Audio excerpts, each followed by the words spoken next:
They're Off, The Story of the Pony Express by Cheryl Harness.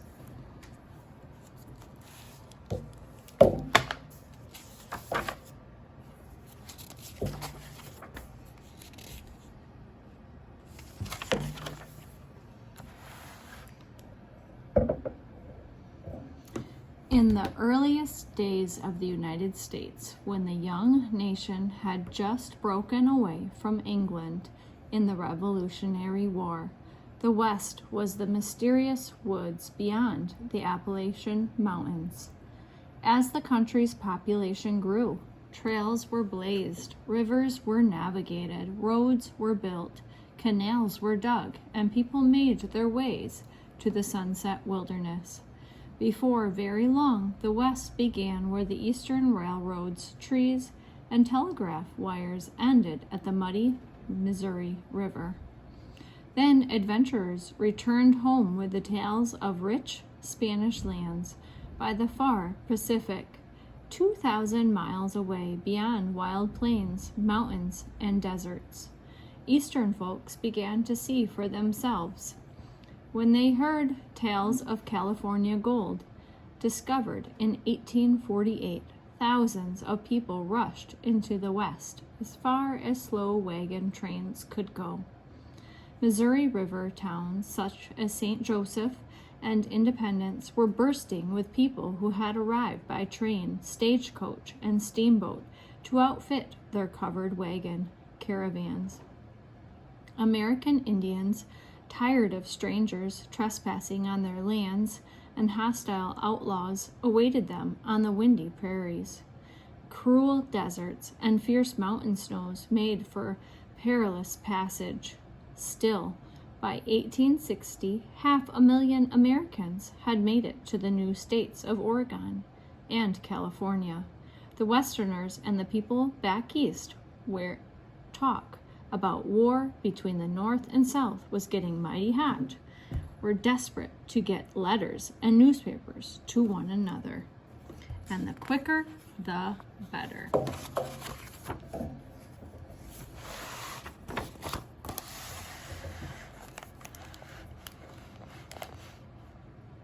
News traveled slowly. It was late 1849 before most Americans got word that gold had been discovered in California in January of 1848. By 1860, many thousands of homesick gold rushers were desperate for news from the East. People and mail often traveled by ocean vessels to avoid the dangers and land routes. Overland journeys could take from 3 weeks to 6 months, but mail by clipper ship or steamboat was unreliable and at 12 to 80 cents per ounce, very expensive and still too slow.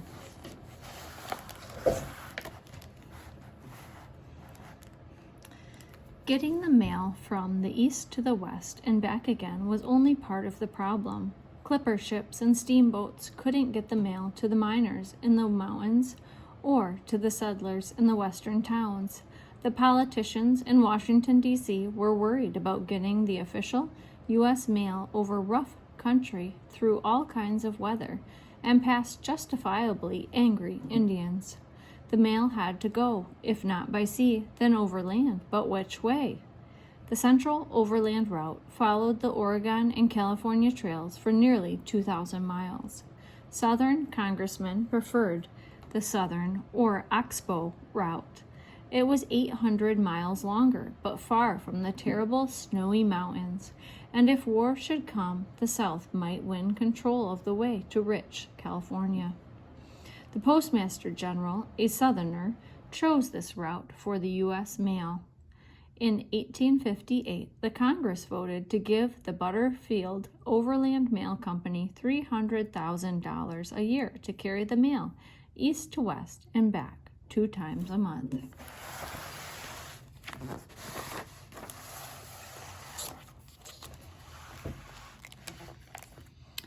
In 1849, Alexander Ton began a one-man mail business. For 1 ounce of gold, $4, one letter was delivered to a homesick gold miner.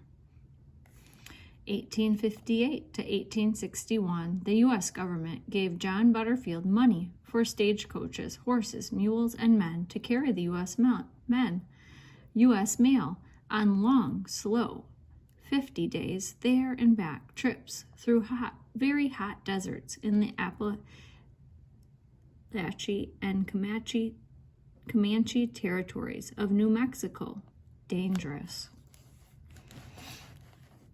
The Butterfield Overland Mail on Southern or Oxbow route. This way was chosen by the government for the U.S. mail to avoid the terrible snowy mountains to the north.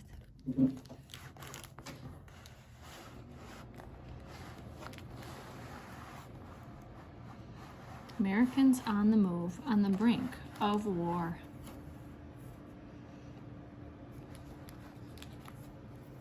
Would the practice of slavery extend to the U.S. territories? That was the question. 1830, the best friend of Charleston, was the first steam locomotive in regular service. 30,000 miles of railroad crisscrossed the east by 1860. Trains went nearly 60 miles per hour.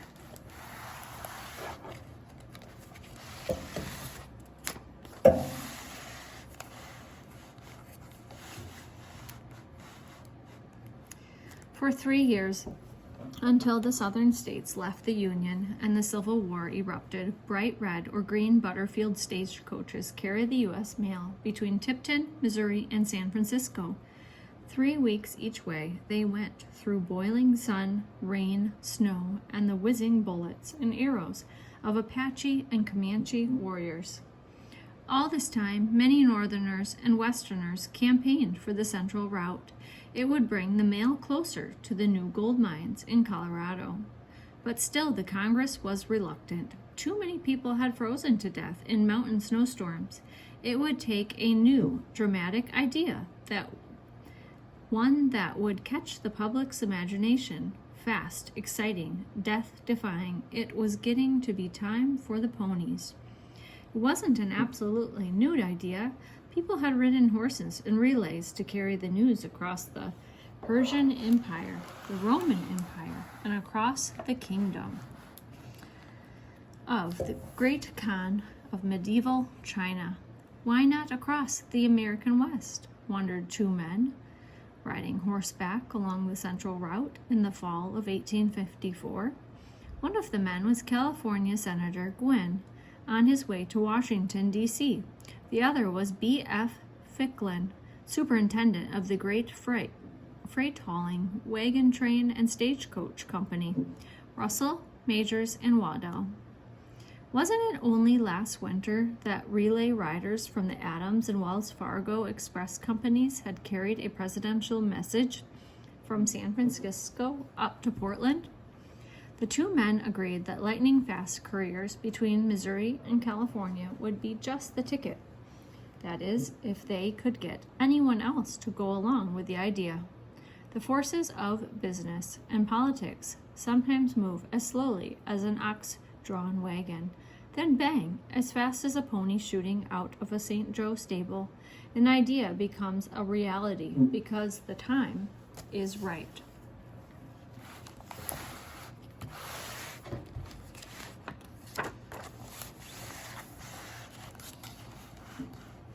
That time was January 27, 1860. B.F. Ficklin's boss, William H. Russell, sent a telegram to his son, have determined to establish a pony express to Sacramento, California, commencing 3rd of April, time 10 days. The colorful names of the Pony Express stations often came from the wilderness landmarks. William H. Russell. I made myself a prosperous man of business in Lexington, Missouri. Alexander Majors. I was known as a stern religious man who knew well how to work with men, mules, and oxen. William Bradford Waddell. A descendant of Pilgrim Governor William Bradford. We got together in 1855 to sell goods, wagons, and stock to travelers and to haul freight across the western frontier. This optimistic frontier businessman, who saw an opportunity to compete with To compete with Mr. Butterfield's stagecoaches and get the government mail contract, had to do a lot of convincing to get his cautious partners to go along. Alexander Majors and William Bradford Waddell reluctantly agreed to back Russell in the expensive proposition. The Pony Express, 1,966 miles, Sacramento to St. Joseph. They called their new company the Central Overland, California and Pikes Peak Express Company. In only 65 days, the race would begin. But first, 500 of the very best horses must be bought.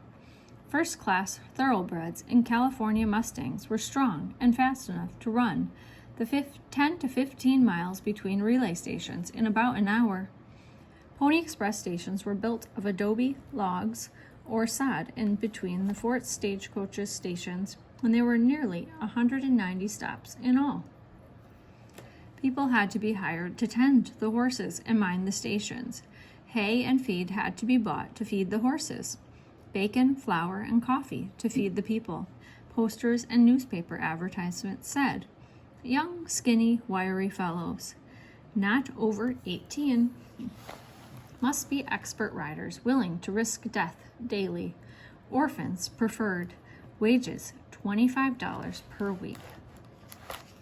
80 young men were hired to ride for the Pony Express. All in all, the new company had spent $100,000. Everything was set to go for the day the nation had been waiting for. Tomorrow, the ponies would ride.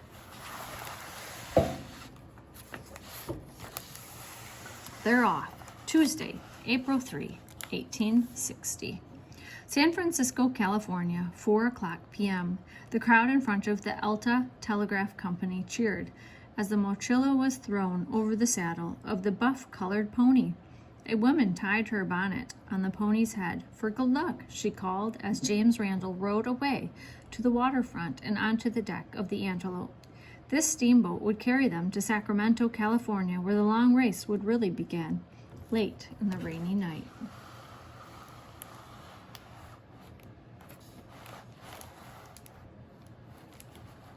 St. Joseph, Missouri, 5:00 p.m.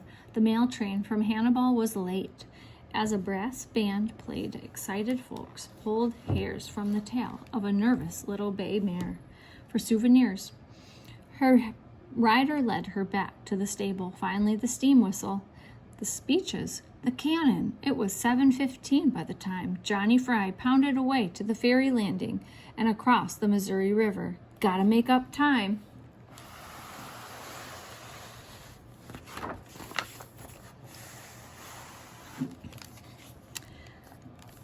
After riding 6 to 8 different horses as fast as they could go, the rider came to a home station where he rested a while before heading 75 to 100 miles back the way he came, to the home station at the other end of the route. He ate beans and bacon with the station keepers, stock tenders, and stagecoach drivers. Wagon trains brought provisions to the Pony Express stations. Horse thieves and hostile Indians brought danger. The mochila is designed to go over the saddle and off again in a hurry. It has 4 mail pouches called cantinas. Billy Hamilton would take the mail at Sacramento. While he waited for the steamboat from San Francisco, Johnny Fry's horse was galloping through the spring night in eastern Kansas, nearly 2,000 miles away. He rode almost 70 miles to Kickapoo Station, where Don Rising was impatiently waiting to ride on to Marysville. Don passed the mail on to Jack Keatley. "There he goes," yelled the travelers in the creaking slow wagon trains. With a wave, Jack was gone down the trail, and he vanished at the flat horizon. After Fort Kearny stretched miles of buffalo country, the great shaggy animals followed the racing pony and red-shirted rider with their eyes. Patched stagecoaches and Indian camps, the sure-footed ponies made their way over Rocky Mountain trails. Once the Pony Express was in full operation, 80 or more determined riders between the ages of 11 and 45 were out riding night and day. 6 days out of St. Joe, a lone rider pounded through a cloud of dust into Salt Lake City. 4 stormy days later, after 700 miles of hard desert and mountain relay riding, Billy Hamilton and westbound mail were greeted by the people of Sacramento at 5:25 p.m. on the evening of April 13.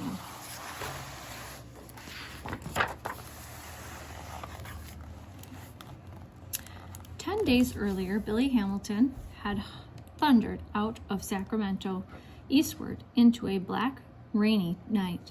He rode 5 different horses, 57 miles, till the morning of April 4. Then Warren Upson flung the mochila over his Mustang saddle. The worst part of the trail, the Pony Express, lay before him. The steep, dangerous Sierra Nevada, thick with snow, wild with icy winds, deep with canyon. After finishing their 10 to 15-mile runs, the cold, trembling horses rested in the stalls of the mountain stations as the young rider on a fresh mount continued on. 85 miles later, Warren passed the eastbound mail on to Pony Bob Haslam. Then Howard Egan and others raced on.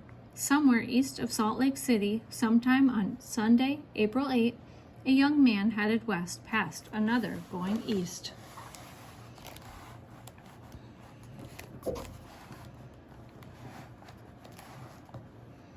Horse by horse, rider by rider, the scuffed, scarred mochila sped on day and night. It was nearly lost on the rain-swollen Platte River when a horse was swept away in the current and downstream into quicksand. The rider scrambled off with the mail and onto a horse belonging to one of the folks watching from the riverbank. With a cheer, they waved him on, then rescued the poor horse. Henry Wallace, Jack Keatley, Don Rising, and finally Johnny Fry hurried from Marysville on the last relay to St. Joe. Johnny made it by 5 in the evening of April 13, 10 days since he'd left there with the mail from the east.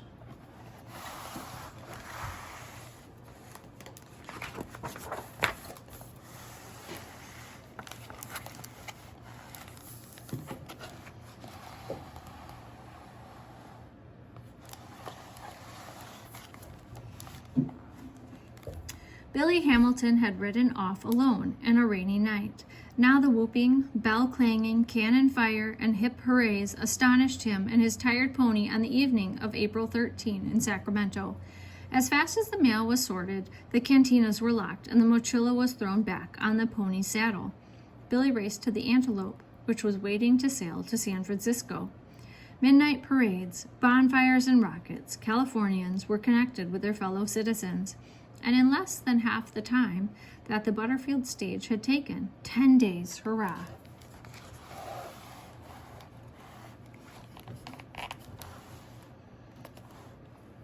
Earlier that legendary night of April 13, 1860, Johnny Fry and his horse rested on the Missouri River ferry from Elwood, Kansas, over to St. Joseph, Missouri. Cheering crowds surrounded them as Johnny dismounted in front of the Pony Express offices in the Petty House Hotel. The spring night was full of church bells, fireworks, and gun smoke. The great breakthrough adventure was a success for now.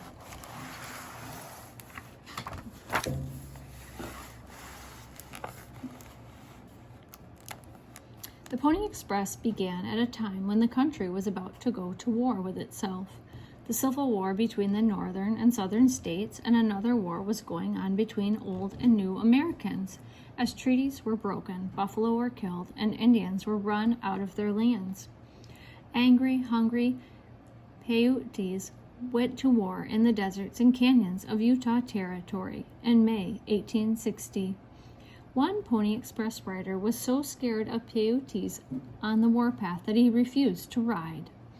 That's when Pony Bob Haslam became a legend, riding 380 miles in 36 hours with only a few hours rest.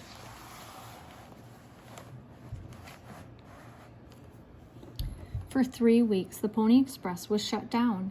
Even after the Indians quieted with the help of Paiute chief Young Winnemucca and others, there were still raids and attacks along the trail of the Pony Express. Horses were stolen, stations were burned to the ground, and 16 men, including an express rider, were killed. His horse carried the mail to the next relay station all by himself. Another rider, 15-year-old Nick Wilson, was shot in the forehead with an arrow.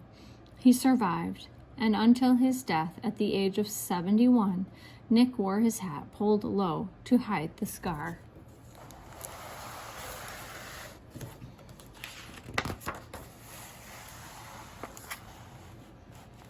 $75,000. That's what it cost to get the ponies going after the Paiute War. Mr. Russell kept hoping that the government would help pay for the Pony Express, but the contract for the U.S. mail still went to the Butterfield stagecoaches on the Oxbow route in the south. Mr. Russell and his gloomy partners increased service to twice a week and went deeper in debt. It cost their company $38 in wages and horse feed to deliver a letter that a customer had paid $2 to $3 or $2 to $10 to send. Back and forth across the West went the ponies. In November 1860, the westbound mochila carried the results of the presidential election. Eastern newspapers, especially printed on lightweight paper and wrapped in oiled silk to protect them from snow and icy rivers, were locked up in the cantinas. Soon the news traveled through the western states, crackling along the telegraph wires between Fort Churchill and San Francisco. Abe Lincoln was president. The Union must and shall be preserved. Free speech, free homes, free territory. For President, Abraham Lincoln of Illinois. For Vice President, Hannibal Hamlin of Maine. Protection to American industry.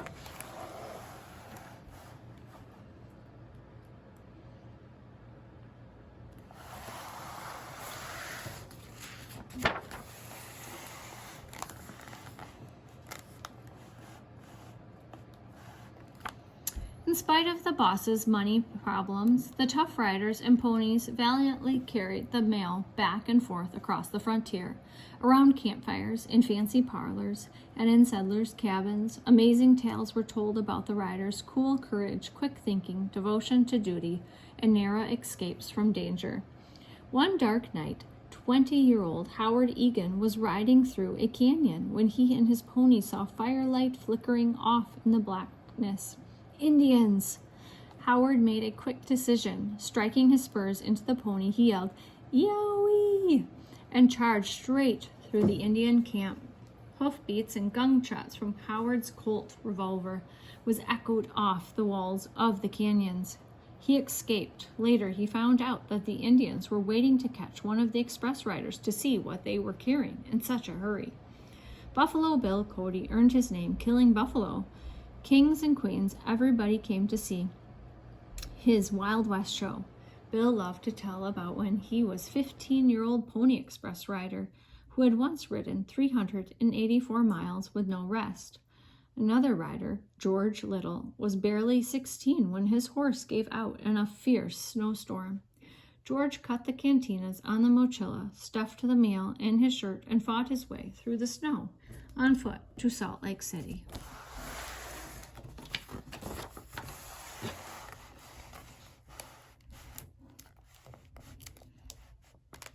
March 4, 1861. The whole nation wanted to know what Mr. Lincoln would say after he took his oath of office. Could his words stop the southern states from leaving the Union? Would there be war? 7 days and 17 hours in the lives of 2 horses was what it took to get the president's speech to the West, the fastest time ever. The young riders and ponies sped over hundreds of miles of danger. The South did leave the Union in spite of the president's peacemaking words. We must not be enemies. The Civil War exploded in April, and the ponies carried the news. All the while, Russell, Majors, and Waddell's business was ruined, deep in debt. What ended the Pony Express, though, and it was ending, was a new race across the western lands. Work gangs of men were racing to dig holes for almost 40,000 wooden poles and then to connect the wooden poles with wire. Telegraph wire. One crew worked east, the other west. When the wires met in the middle, messages could be sent by electricity, faster by far than the fastest pony. How could a pony compete with lightning? The eastern and western states were connected with the talking wires.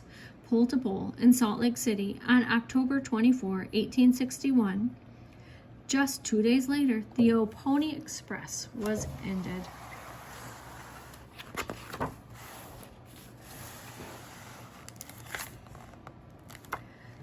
The United States of America started up along the eastern edge of the continent and ended up spreading clear out to the Pacific Ocean. Thousands and thousands of all kinds of people, horses, mules, and oxen lived hard and died to make this happen.